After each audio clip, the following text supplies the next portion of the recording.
Deported after 18 years in the U.S. Sometimes I was crying like, damn, what are they gonna do over there? I don't know nobody here. South of the border, binational work to help migrants. We're trying to respond to their human dignity, to their human needs. Plus, Arizona Senator John McCain announces he has brain cancer. This is Arizona Week.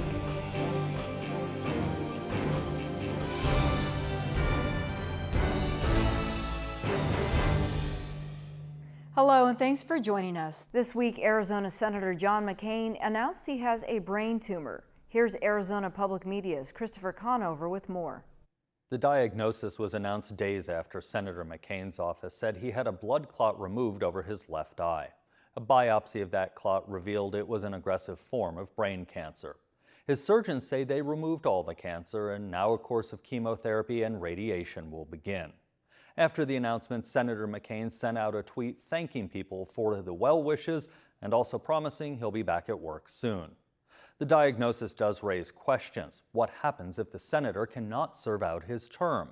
He's only months into his 6th term. We spoke with Joe Canfield, a former Arizona elections director. He said the law is clear. The governor appoints someone to take the seat until the next statewide election.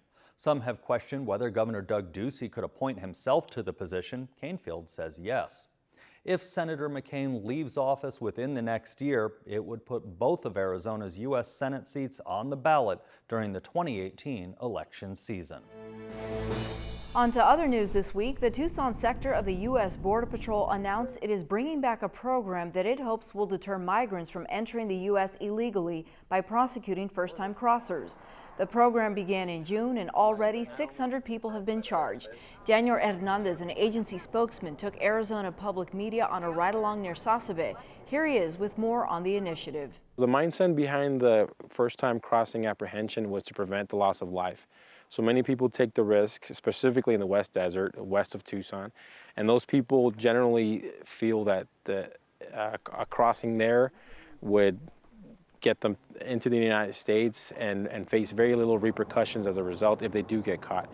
So we're trying to prevent people from taking that journey to begin with by having a penalty. So we're hoping that this action will create a reduction in recidivism for people that try to cross into the country illegally again. So we're hoping that that spreads the word into Mexico and that people know that there's an additional risk, even if they do make it successfully through the desert, that if they do get caught somewhere along the way, they're going to be prosecuted first time and receive a criminal record as a result of that, and a criminal charge.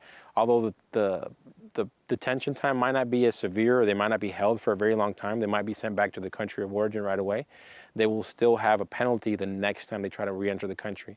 So similar programs in the Del Rio sector and Yuma sector, similar to this first-time apprehension, have yielded very positive results and have shown a significant reduction in recidivism or re-entry of removed persons. Does that mean that crossers were not prosecuted prior to this? Correct. So in the Tucson sector in the last few years, most people just faced an administrative charge upon their first entry, which was a very mild charge in comparison. This one holds a criminal charge, a misdemeanor for 8 U.S.C. 1325, which, as I mentioned earlier, there is a possibility for long-term detention if they're re-apprehended, if they do re-entry into the United States. It sounds like the sector is taking this much more seriously if you're prosecuting first-time crossers now. Part of the reason that we're hoping to reduce deaths in the West Desert is that the Tucson sector invests a lot of time and energy rescuing people, and we definitely do not want anyone to get hurt in the West Desert. So the first-time apprehension prosecution, we feel, would give us the opportunity to prevent people from taking the option of coming to the country illegally. We don't want them to come illegally. We don't want them to risk their lives, and we definitely don't want them to see them get hurt. Does this have the potential to backlog the administrative court system? Well, the reason why we implemented it now is because we do have the resources, we do have the time, we do have the infrastructure set in place that we can house these people for a short amount of time, these people that are facing prosecution, and that we can provide them a quick and efficient, expedient trial. If by some reason that is compromised or that changes, we'll address it, we'll readdress it. But as of now, we have plenty of resources available to support the first-time prosecution. What this means for crossers and how it will impact the court system is still up for debate. Matthew Green is an immigration attorney in Tucson. He's practiced law for nearly 20 years. Operation Streamline, as it's known, is really a kind of a pure model that hasn't existed by and large for the majority of the time here in Arizona. And what I mean by a pure model is it's designed to apprehend, prosecute, convict, and incarcerate every single undocumented immigrant who is caught in a particular jurisdiction, which would be, Tucson and south of Tucson to the border. Was this not happening before? It was happening briefly in the early days, I guess, of the Tucson program, but it basically transformed pretty quickly thereafter into what we call a kind of a hybrid flip-flop program. And a flip-flop program is something that pretty much exists in every federal courthouse across the country. And what that refers to is a situation where certain defendants who are charged with felonies are fairly quickly identified as being appropriate to receive misdemeanor plea agreements, but there's a pretty short fuse on those plea agreements, so the defendants need to take those or lose those within typically the first week or even sooner than that. Does this mean then that people are put in federal custody immediately and then they're fined, or are they deported and it's something that'll be a penalty if they return? Well, it really depends on how both the Customs and Border Protection and the U.S. Attorney's Office decides to process some or any undocumented immigrant who is caught and identified for prosecution. There's been just a huge range of treatment of these people over the years, and it has ranged from simply not prosecuting them and removing them either through a voluntary departure order or a formal order, what's called an expedited removal order, to felony prosecution and everything in between. Does the U.S. Attorney's Office have the resources to sustain what could eventually be, this could create a backlog in the system? Well, the U.S. Attorney's Office is, a component of the Department of Justice, and the Department of Justice makes the decisions on how to fund the different U.S. Attorney's offices throughout the country. At this moment in time, based on my personal experience and what I've observed here in Tucson for the last few years, the U.S. Attorney's Office is understaffed compared to where it was about 5-6 years ago, let's say 2011, which in my experience and my observation was kind of the height of the staffing of the U.S. Attorney's Office. And at that time, the Streamline initiative as it existed in Tucson was probably at its highest, and so were felony prosecutions. I don't know whether this is exactly true or not, but the Tucson division of the U.S. District Court had a reputation for being, if not the busiest federal courthouse in the country, amongst the busiest, simply because there were an average of about 1,500 illegal reentry felony prosecutions a year back then. That number has dwindled over the years, and by, again, my perceptions and the perceptions of my colleagues, we're probably at about close to half. Will this deter immigrants, as the agency says it hopes it will? Well, it's hard to know. Actually, 2 years ago in 2015, the Department of Homeland Security conducted and released a study of the effectiveness of the Operation Streamline programs throughout the country. And it wasn't conclusive. In fact, there were some concerns in that report as to whether Customs and Border Protection was properly keeping data and analyzing it as to the effectiveness of preventing recidivism. So, the jury is essentially out on that issue. Certainly, there's some evidence and data that supports that it is effective, but just like everything, the big question for the government especially is it worth the cost? We head south now to Nogales, Sonora, where for the last 8 years, the Kino Border Initiative has provided food and other help to migrants, many of them recent deportees. Father Sean Carroll is a Jesuit priest who leads the effort. Father Sean, thanks for having us to the Kino Border Initiative. Tell me about this place. So this is a center in which we provide meals, clothing, and pastoral support, mostly to migrants who've been deported from the United States to Mexico. They've been through a lot of trauma in the whole experience of migration, so whether it's walking in the desert or being separated from family or being a victim of violence or abuse. And so when they come here, they've really been beaten up. And so our ministry is to remind them of their human dignity, it's to value it, it's to respect it, and to respond to their basic needs, which are food, clothing, pastoral support. When they arrive here, what sorts of services can they expect, or are they greeted with? So when they walk through the door, we look them in the eye, we greet them, we welcome them, we seat them. You've noticed that we serve the meal, there's no soup line. So it's all to remind them that they matter. But we're really trying to address their basic needs for food, for clothing, and for pastoral accompaniment. A lot of them have been through major trauma in various forms and are really looking to speak to one of us to talk about that experience and to hopefully heal from it. Now, when they come here, what happens afterward? Well, really, there are a number of scenarios. So one is that people return to their town of origin, and there's an entity that comes that will help with the bus fare for those who want to return.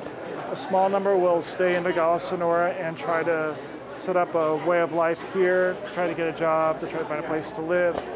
Some will try to cross again. There are a number of reasons for that. Some because they're separated from family, and I think if you're a mother or father and you have no legal way to be with your children, you'll do just about anything to be with them. And so some people make that painful and difficult decision to cross again and to take that risk. Do you encourage that, or what is your counsel when they ask you about that? We don't tell them to go or say, but we're trying to respond to their human dignity, to their human needs. In my experience, people make their own decisions, and it's really a reflection, I think, of the brokenness of our immigration system. We don't have laws that help people come in an orderly way and work in areas of need in the U.S., and we don't have reform of the visa system so that people who are separated from their family members can, in an orderly way, be reunited with family members. And so it's really a reflection of where our immigration system is right now, and really highlights the urgency of reform so that it reflects the current reality and so that it respects human dignity. There are people, there are organizations that are critical of your work. What do you tell them? Well, it really depends. Some are critical of us. They think we're helping people break the law. Like I say, we're trying to respond to their human dignity, respond to their human needs. People make their own decisions, but really, I think it's important to highlight the brokenness of the immigration system. That's where our attention needs to be. That's where the reforms need to happen. And we really need to focus attention on what we call the push factors, what cause people to migrate, particularly economic need, family separation, and violence. And so the more that we invest in those areas in order to make improvements, I think the more we will see this reality improvement, and people will suffer less in the process. This is July, the middle of July. There are dozens of people in here. Is this rare? This is unusual, certainly compared to past months. We've been seeing a fewer number of people, though we've been seeing a higher percentage of people who've been living in the U.S. for a long time and have significant roots in the U.S. So on a day like this is an unusually high number, which can happen, but we're really ready any day to serve the number of people, whether it's high or whether it's low. And you've been doing this for a long time now. So I've been here for 8.5 years now. What is the plan for the future? I mean, there's got to be a hope that you don't have to do this forever. Well, you can see that we're in very limited space, and so our plan is to buy a building, it's to remodel that facility so that we can respond to the need in a bigger space, but also provide a shelter for men, which we don't have right now. So we'd not only increase our capacity in what we already do, but we'd also be able to provide an additional service as well. Here now is Angel Gonzalez, a Mexican national who's been living illegally in the U.S. for the last 18 years in California and Washington. a 40-year-old man who's been arrested several times and deported twice. He's been in federal custody since May in Seattle. Then early last week, federal agents put him on a plane, then a bus. Days later, he was in Arizona, then deported into Mexico. We met him at the Keno Border Initiative minutes after he arrived. Yeah, I have 3 kids and 2 stepsons and my wife. And now your family's all in Washington. They don't even know where I am. They know that I was in jail and I getting released the 6th. The 7th was my release day, but they picked me up 2 days before. Have you been able to call anybody? No, not yet. It's gonna make a phone call right now. So your family in Seattle, Washington doesn't know that you're in Nogales? They don't even know where I am. How were you treated when you were in immigration custody? Well, they treat you. It's okay. You know, the only thing that we hate is like when they take you to one jail to another one, they make you wait forever. They don't give you. They say nothing. They say to you like, "Oh, we're gonna take you to this place in 20 minutes." They came hours and hours and hours. And then the worst thing is they got you like, you know, handcuffs here, right here, do like this, and your feet. You got chain up, like. You were, like, you're saying you were treated like a criminal. Yeah, like a criminal, like a straight criminal. In your mind, you're not a criminal. I'm not a criminal. I've been working for like, as soon as I get to Seattle, watching this. The next day when I get to Seattle, I start working. And I was feeling really sad when I was like, just like this. How have you managed to live in the U.S. for 18 years undetected as... It's easy because over there it's different, like if you live in LA and border and close to the border, it's harder when you live close to the border, but it's very different, like Seattle to LA, California, so it's really different. Why do you think in May suddenly you were arrested and deported? I think that the new laws, the new president, remember he signed the bill? They say every how do you say? Criminal. You know, you got a warrant, you're already a criminal. 18 years ago, when you decided to leave Tijuana and come to the United States, why'd you do it? Well, in that time I got my family. It's gonna, you know, get a better life. You know, the American dream. Well, how did you find your way from Tijuana to Seattle, Washington? Well, I have my uncle is a citizen in Seattle. He lived for a long time. And I was in LA. I was living in Hollywood. And I have my brother too in Washington. So one day I was like, man, it's too hot over here. I called my brother and said, hey, why you don't come over here? I just take the Greyhound straight to Washington. And the next day I was working already. What kind of work did you do? Well, my first job was in the kitchen, working restaurant, Mexican restaurant. Mm-hmm. So I learned, I was a chef, I was busboy, server. And you didn't mind that though, because you were making better money than you. Yeah, I was making good money. But I say to my friend, man, that's so sad, 18 years, and I just come with this close to my house for 18 years. What are you going to do now, Angel? I want to go to Canada. That's not back to Seattle? Not back, maybe, but I want to go to Canada. I think they say this better. It's not like you say, like, you can get your, how do you say, citizen over there in 3 years. I've been waiting for my status for 18 years. So. What about your wife and kids, though? Oh, they live in Washington, you know. It's Washington, it's the border to Canada, so they're close. I'm gonna be try to go to Vancouver, Canada, so they can just go see me. And so they're gonna go back with me to the Vancouver. I will take everybody down there. But not Mexico. You don't want to stay here. No, they're from there. Why not? They're speaking. My kids speak English over there, everybody, so they're not gonna like here. What about you, though? Why not stay here in Mexico? I don't know. I'm gonna stay for a month and see what happens. Try to find a job first. You know. We'll see. But I have my family over there. You know. So from Seattle, Washington, you come to Arizona. Now you're in Nogales, Mexico, but you don't want to stay. It's too hot over here. Super hot. You know, over there it's snow. It's fresh. Like in this time, it's still. They call summer after June 20 over there. The summer begins in June 20. But it's still like, you're still coming outside with your cold and everything. I got arrested in May. It was still chilling outside. You know, during the night, I'll have my coat outside walking with my friends. That's all I got. That's what I got from Washington. Cold for the winter time. Just I got my papers from jail, immigration papers, all kind of stuff. Your tax, when you get arrested, that's what they gave you. My car keys, paperwork for court, and all kind of stuff. No, they don't say anything. They just arrest you, send you to the tank, and boom. They don't even give you. They don't even say nothing. Just stay there all day. Had you been arrested before in Seattle? Yeah, I've been arrested 3 times, but I get out. You know. I'm not a really violent criminal. I just misdemeanors. And now, if you go back, and you get caught, you'll be like, now it's a federal felony. I go to prison, federal prison. Do you think about that? Yeah, that's why I don't want to go back to them. You don't want to go back to the U.S. yet? I don't know, maybe. When I told her, I say I got kids over there. I have my car and everything over there. Everything is there.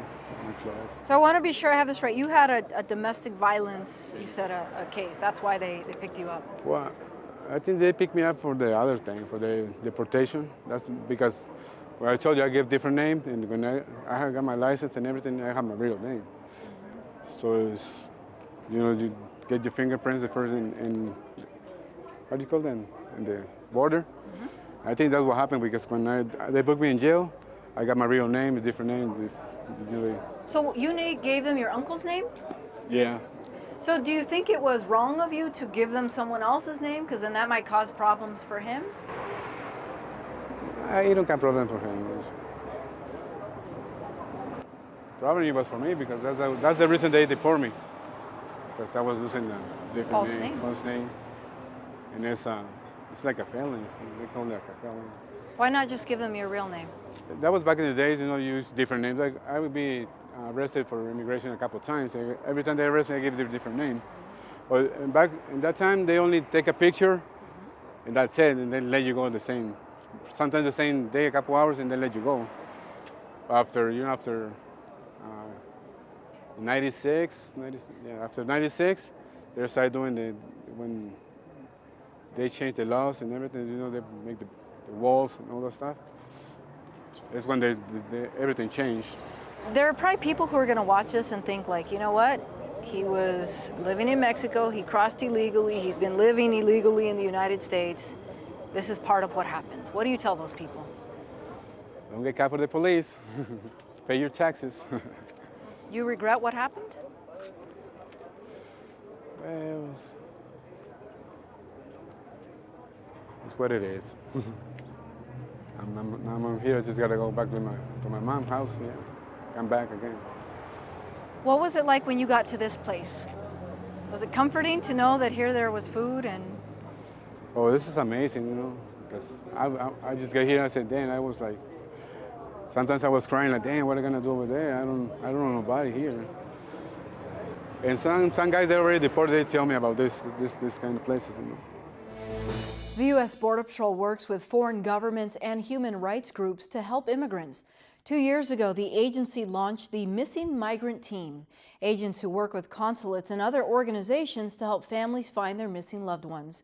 In 2 years, agents have worked more than 400 cases and have helped provide closure to more than 180 families.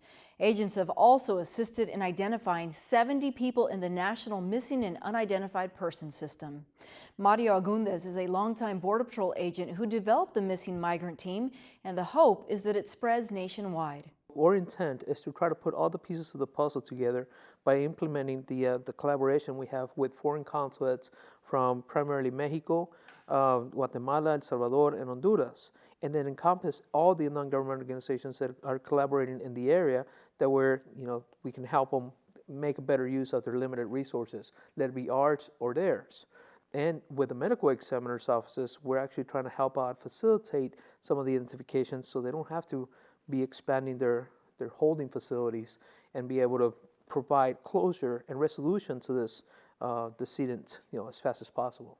And you have found people in the U.S., but also who are still in Mexico. They haven't even crossed over the border yet. To this third-party collection or information collection, we've been able to facilitate that becoming the focal point of integration, but at the same time, that collaboration we have through our foreign operations branch and communication with the government of Mexico, such as Grupo Beta, they've been able to respond to that general area and locate them. One of the images we have is a map that you're providing to organizations or resources in Mexico, showing the distance from the border to places that some of these migrants have heard it's just a short walk.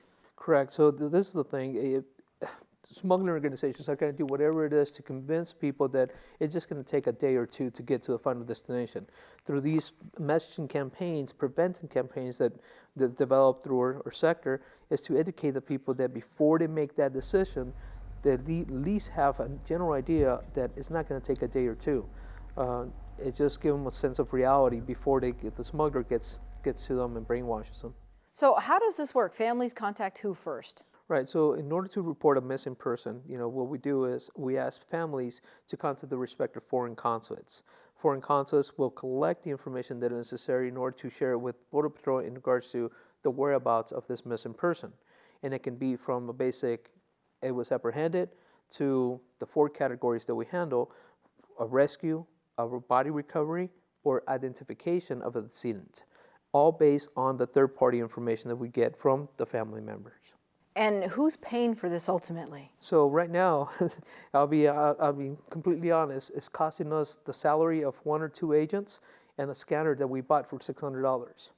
That's how much investment we've done into financially.